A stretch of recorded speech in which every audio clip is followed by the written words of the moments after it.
जी हजरात, financial statement assertions cover करने के बाद लेट्स मूव फॉरवर्ड। और अब मैं आपको बताऊंगा इस पे एग्जाम में सवाल कैसे बनता है। और बेसिकली अब जो है वो मैं आइजा 500 असर्शन और सब्सटेंटिव को मर्ज करके बताऊंगा कि जो टॉपिक हमने कवर किया और अब जो हम आगे कवर करने जा रहे हैं उस पे एग्जाम में सवाल कैसे आएगा। ये lecture is equally important for F8, obviously CAF 8 and for ICMA students, तो काइंडली फोकस कीजिएगा प्लीज। हमारे ऑडिट के पेपर में उसूली तौर पे अगर मैं CAF 8 की बात करूं, उसूली तौर पे मेरे हिसाब से 50-60 number should be on substantive and test of controls, जो कि अनफॉर्चुनेटली अभी नहीं आ रहा। आप जब आर्टिकलशिप करेंगे, जब आप ऑडिट फर्म में जाएंगे, चाहे आप पाकिस्तान में हो या अब्रॉड हो, लाहौर में हो, कराची में हो, इस्लामाबाद में हो, तो आप ये विटनेस करेंगे इंशाल्लाह तमाम बच्चे कि आप आर्टिकलशिप में ऑडिट डिपार्टमेंट में अगर आप हैं तो mostly you would be involve in doing test of control and performing substantive procedures. ठीक है, मुझे ऐसा लगता है प्रोफेशनली कि पेपर में तकरीबन 40 से 50 number, minimum 35 marks should be on these two topics. Fortunately अगर हम बात करें F8 की, क्योंकि हम अपने बहुत सारे जो प्रैक्टिस क्वेश्चन है वो कहां से कर रहे हैं, हम F8 से कर रहे हैं, तो हमें उसका भी आइडिया होना चाहिए। And lot of people after doing their CAF they also switch to ACCA, तो उनको भी हेल्प हो जाएगी। अगर मैं F8 की बात करूं तो वहां पर टेस्ट ऑफ कंट्रोल का सवाल जो है वो लाजमी आता है, इट्स अ कंपल्सरी क्वेश्चन, जहां पर 10 नंबर से लेके और 20 नंबर तक का सवाल आ रहा है। On an average 12 number 14 number. Weakness बताएं, कंट्रोल बताएं, TOC बताएं। वीकनेस बताएं, कंट्रोल बताएं, सवाल में कंट्रोल दिए हुए, TOC बताएं। याद आ रहा कुछ कवर किया था। सब्सटेंटिव जो है अगर मैं क्वांटिफाई करूं तो तकरीबन 20 से लेके और 35 नंबर जो है वो सब्सटेंटिव के पेपर में आ रहे हैं। 20 से लेके 35 जो नंबर जो है वो सब्सटेंटिव पर आ रहे हैं अगर मैं किसकी बात कर रहा हूं, F8 की। अब अगर मैं ICAP की बात करूं, CA CAF 8 की, तो यहां पर अनफॉर्चुनेटली अभी इस लेवल के मार्क्स एग्जामिन नहीं हो रहे हैं। TOC का सवाल आया नहीं आया, और अगर आया तो या तो सवाल होगा सिनेरियो बेस्ड क्वेश्चन या वो होगा theoretical question. Practical question ICAP ने पूछना शुरू कर दिए हैं, तो तमाम बच्चे जो ICAP का CAF 8 का पेपर दे रहे हैं या वो ICMA ऑडिट का पेपर दे रहे हैं, उनसे रिक्वेस्ट है कि आपने कम से कम हर साइकिल के 2 या 3 सवाल F8 के लाजमी देखने हैं, अलॉन्ग विद जो सवाल ICAP के पास पेपर्स में है। सेलेक्टेड सवाल आते हैं, कुछ एक आध सवाल इन्वेंट्री का मिल जाएगा, एक आध सवाल सेल्स का है, एक आध सवाल परचेज का है, और कुछ सवाल थ्योरेटिकल है।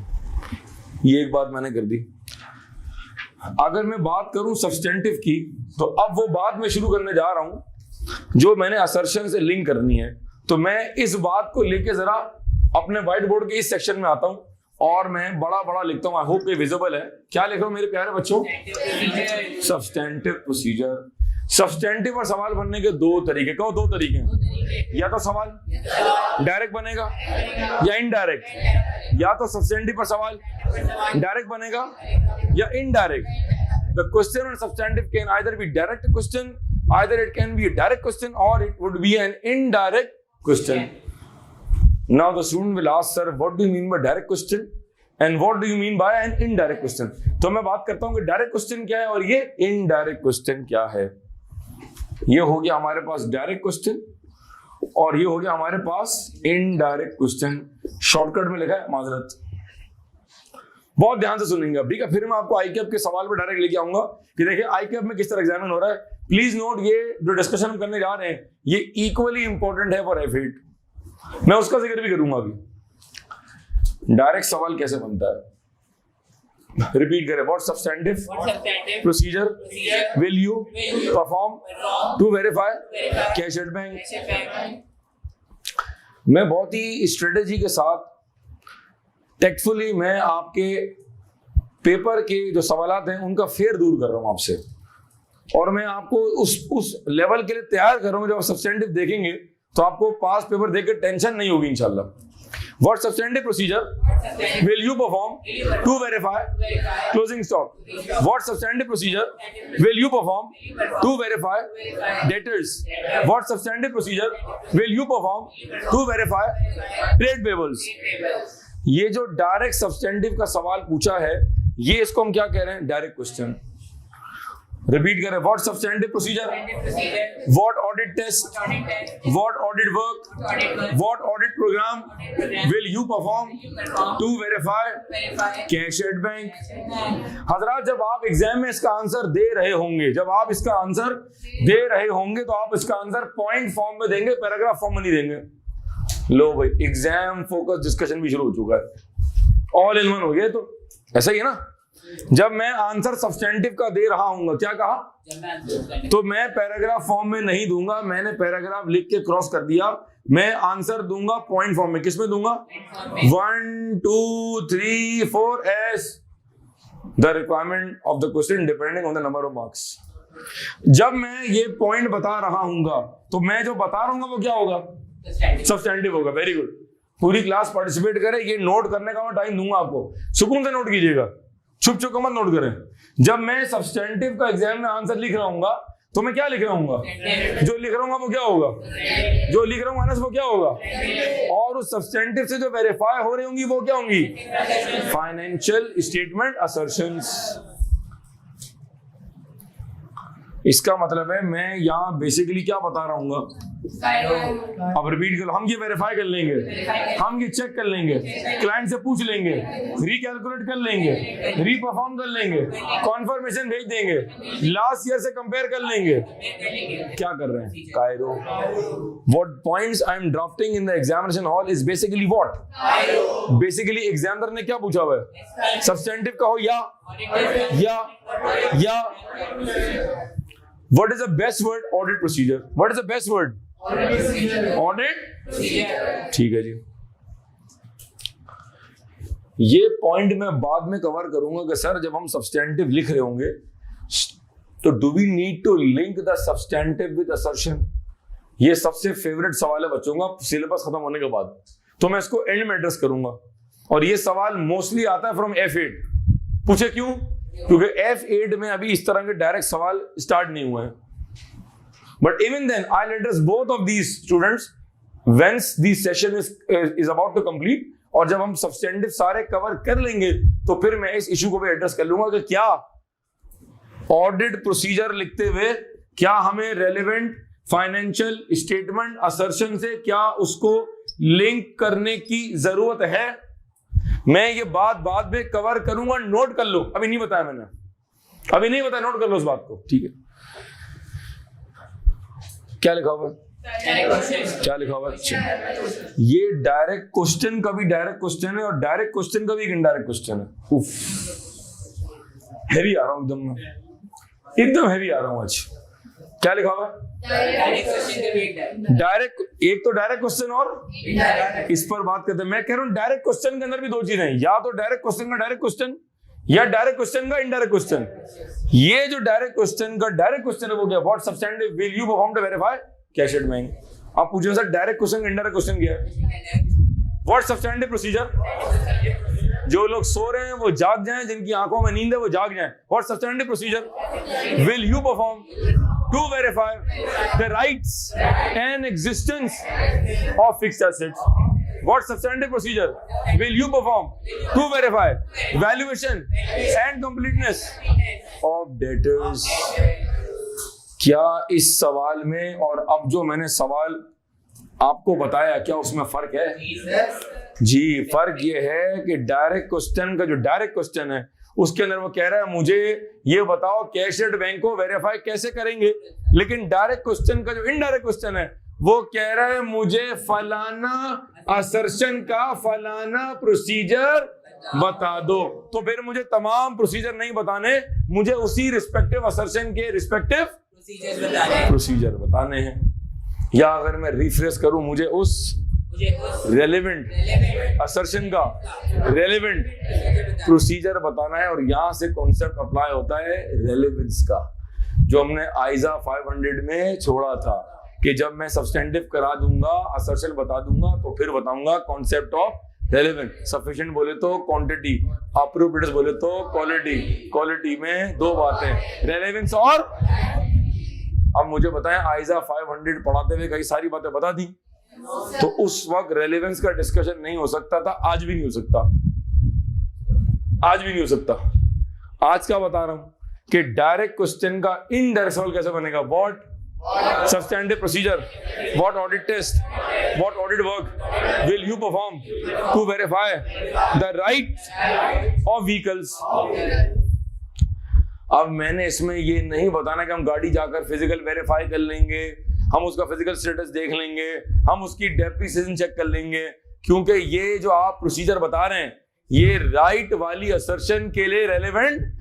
राइट वेरीफाई करने के लिए मुझे जाकर गाड़ी के एसिड्स के, जो भी एसिड है उसके कागजात, उसके ओनरशिप डॉक्यूमेंट्स देखने पड़ेंगे। इसका मतलब है जब डायरेक्ट क्वेश्चन का इनडायरेक्ट सवाल बनेगा और अगर उसने मुझे बता दिया कि फलाना असर्शन के फलाना प्रोसीजर बता दें, तो फिर मैं जब मैं एग्जाम में आंसर दे रहा हूँ तो फिर मैं उन्हीं असर्शंस का रेलेवेंट प्रोसीजर बताऊंगा। हजरात ये बात जरा नोट कर लें, शाबाश।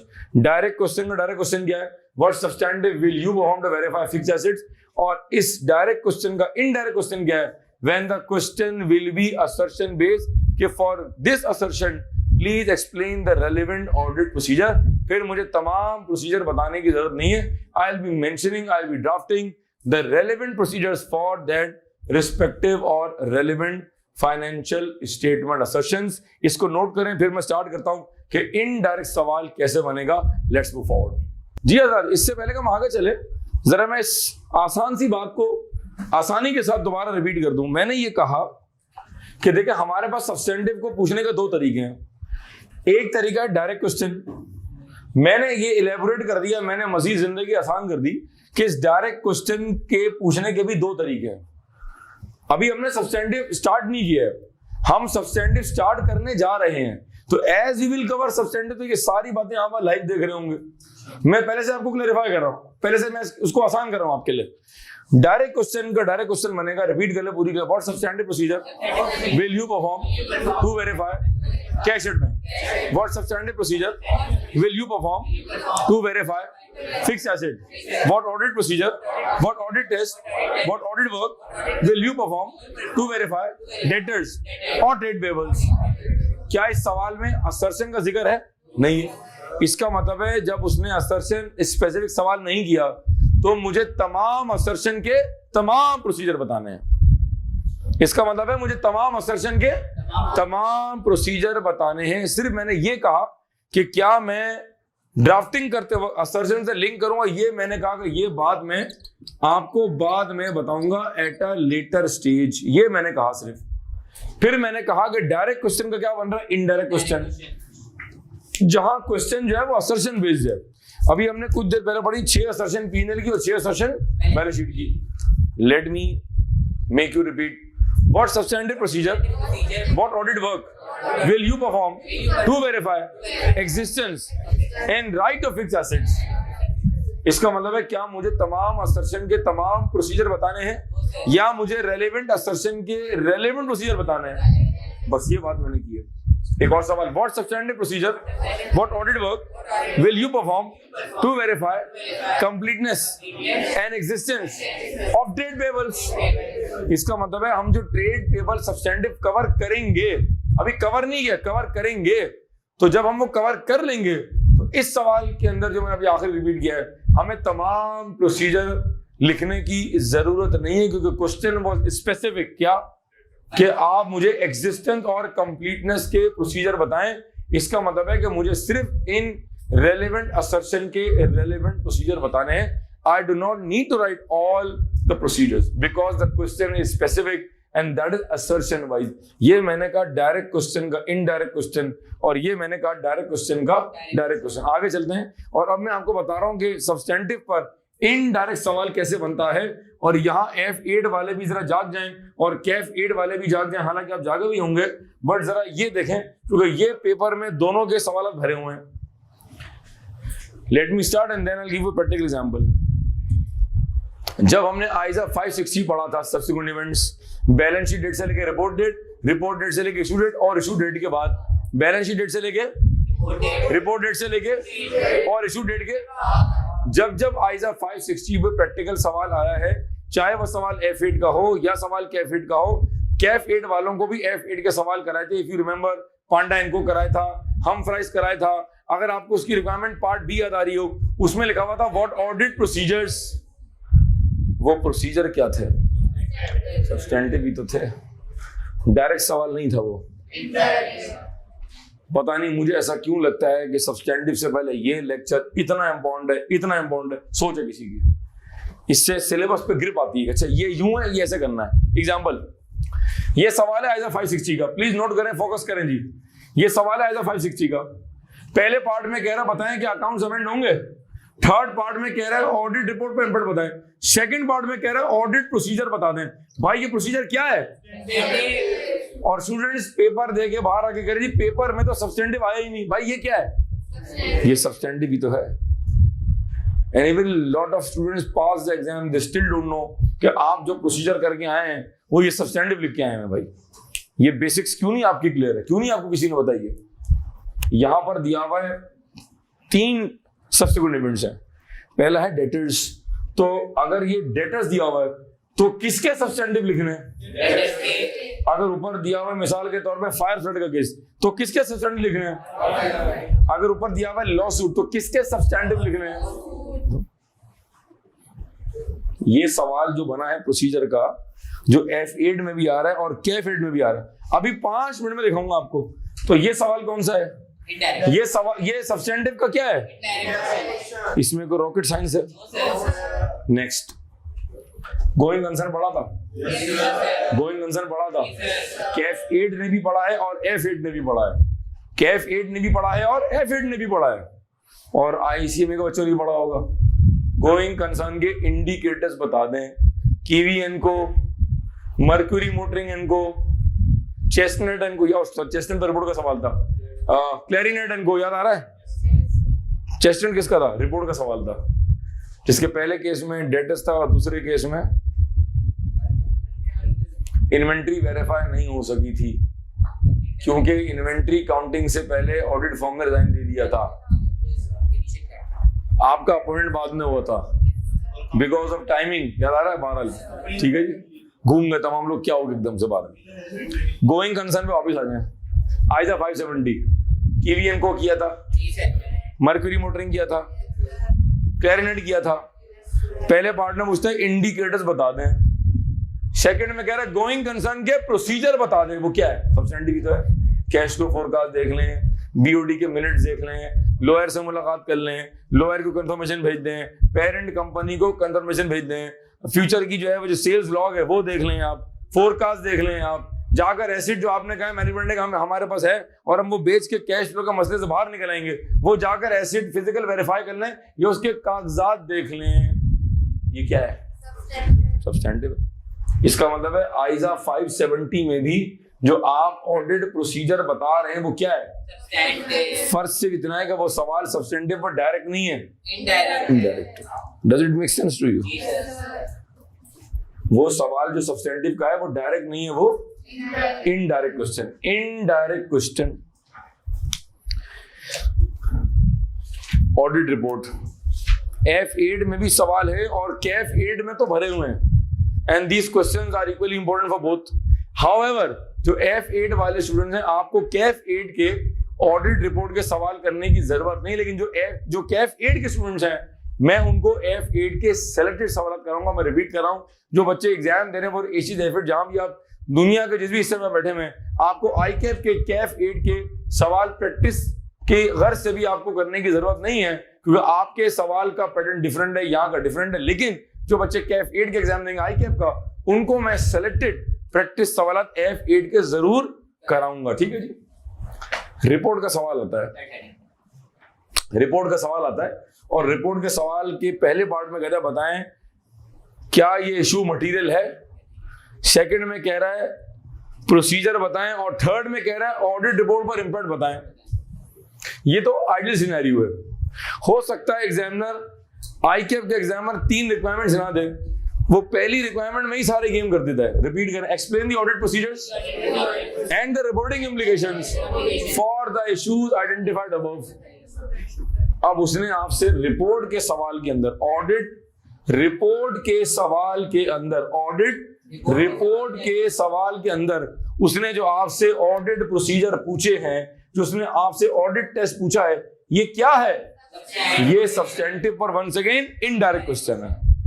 क्या मेरी बात समझ आ रही है? बुकलेट निकालें जी। F8 के बच्चों, आप जो अगला 10 मिनट है वो आप इसको इग्नोर कर सकते हैं, क्योंकि मैं F8 की बुकलेट दिखा रहा हूं और मैं इनको वेरीफाई करा रहा हूं कि इनडायरेक्ट सवाल ICAP के पास पेपर्स में कहां है और ये डायरेक्ट सवाल जो है ये ICAP के पास पेपर्स में कहां है।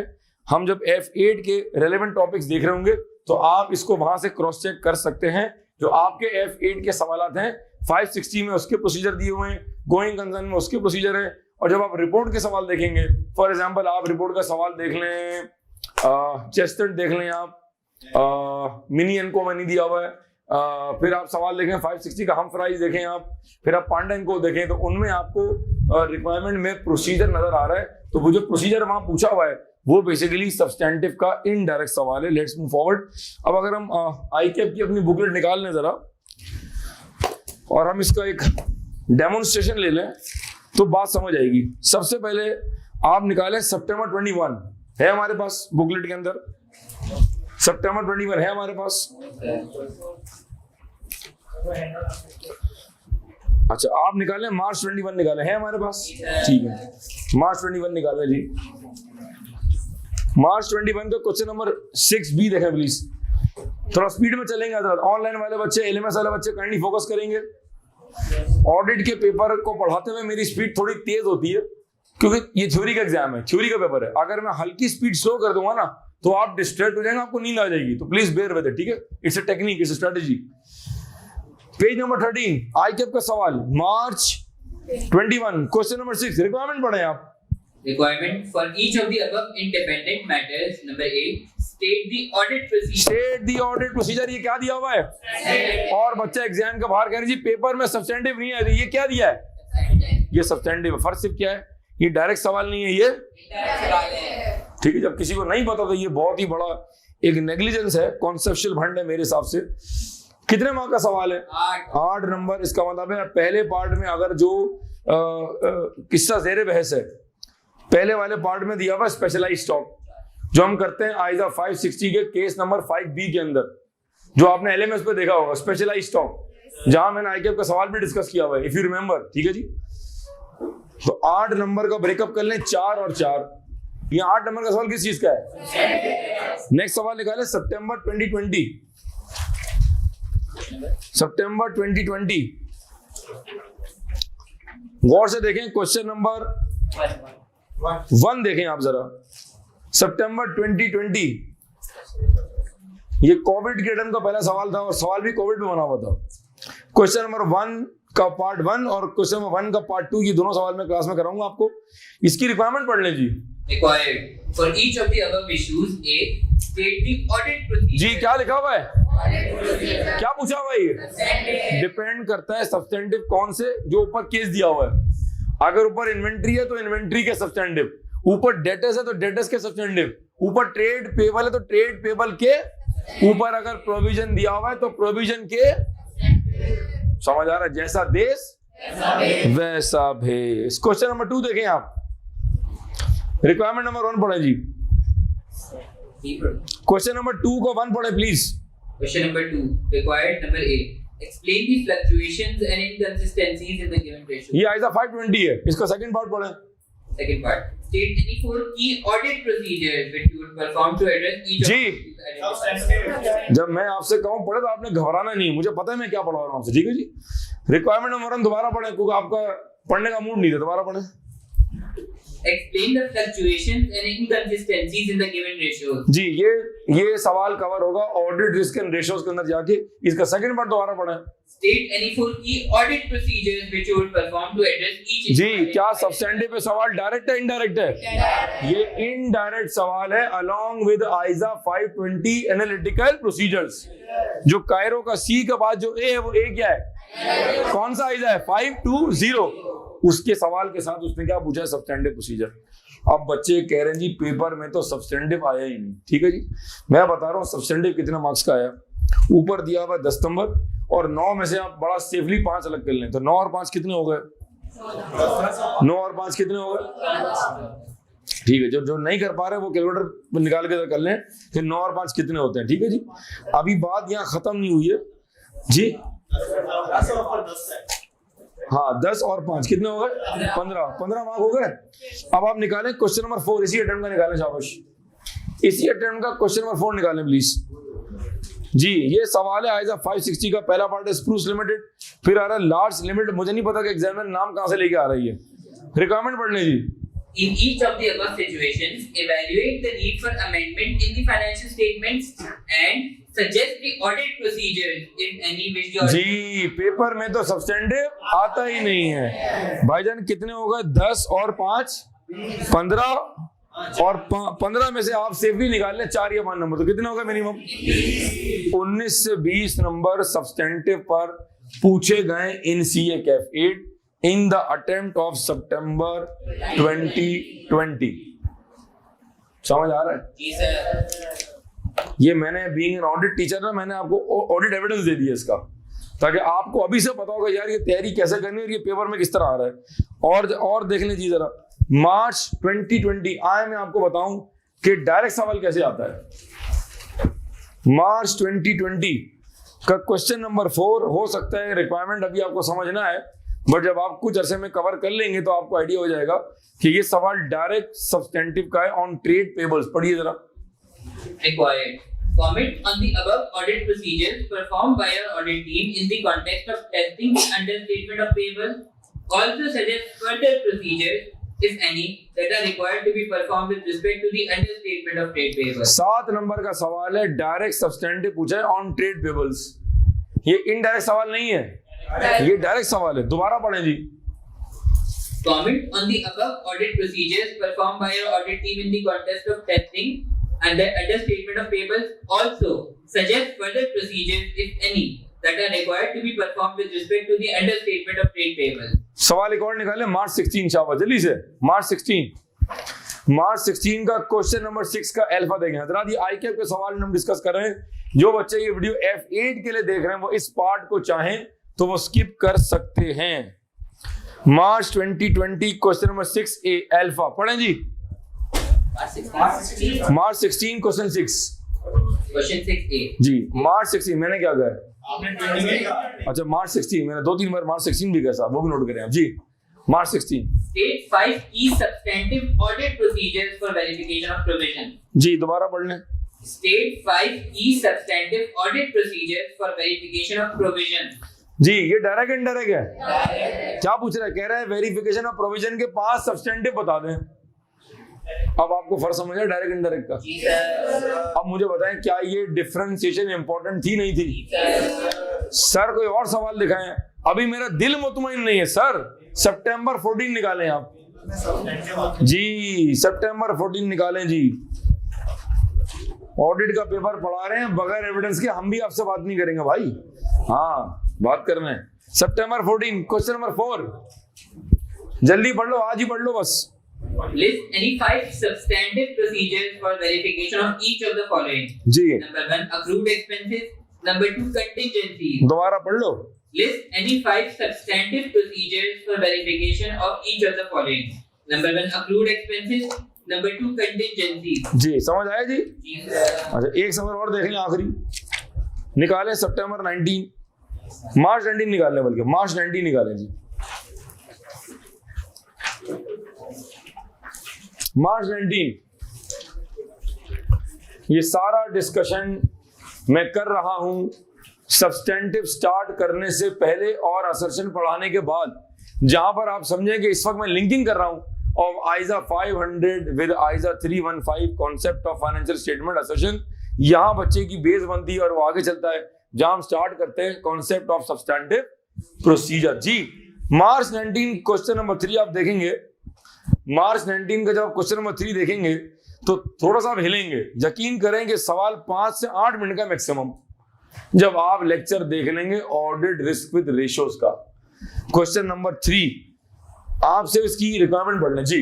Using analytical procedures, identify unexplained fluctuations and inconsistencies in the above scenario. State the key audit procedures which you would perform to address the issues identified by you. Maximum of 3 key audit procedures are required for each issue. जी बच्चों ने फिर statement दिया जी, paper में substantive नहीं है तो भाई ये क्या करके आए हो? सर मैं तो प्रोसीजर करके आया हूं भाई। ओ भाई ये सब्सटेंटिव ही तो है।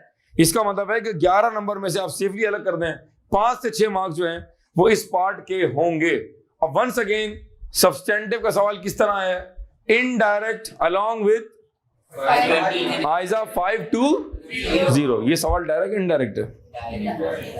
इनडायरेक्ट। कुछ कह रहे हैं डायरेक्ट, कुछ कह रहे हैं डायरेक्ट। जुलेखा मर्द थी औरत थी, ये वाली बात हो गई। ठीक है, पूरी पिक्चर देख के आप ये बात कर रहे हैं मुझसे। आए मैं आपको डायरेक्ट सवाल दिखाऊं, अगला पेज टर्न कर लें। ये this is one of the dangerous question जो आईके अपने सब्सटेंटिव पर पूछा है। जब तक लॉजिकली पढ़ के नहीं जाएंगे इस तरह का सवाल अटेम्प्ट नहीं होगा। क्वेश्चन नंबर 5 हजरात, जो भी आपने क्वेश्चन नंबर 3 पढ़ा था मार्च 19 का, वो डायरेक्ट सवाल नहीं है, वो इनडायरेक्ट सवाल है। ठीक है जी, कच्ची हो गई आप लोगों की। Question 5 requirement. Question 5 requirement. Critically review the audit program and suggest changes or additional audit procedures as may be necessary. Assume that the assets are carried at cost, no disposal was made during the year, and no impairment testing is required. 11 mark का fixed asset पे direct substantive का सवाल है। 11 marks, 11 marks ये ले लें आप, और उस 11 में से आप पकड़ लें 5 नंबर सेफली, तो 11 और 5 16 मार्क का सवाल है सब्सटेंटिव के ऊपर। और कोई इसी अटेम्प्ट का क्वेश्चन नंबर 8 देखें जरा, एक्सपर्ट लिमिटेड, जो मैंने एलएमएस पे कवर कराया हुआ है। ये सवाल आइजा 560 का है, 9 नंबर का सवाल है। रिक्वायरमेंट पढ़ें।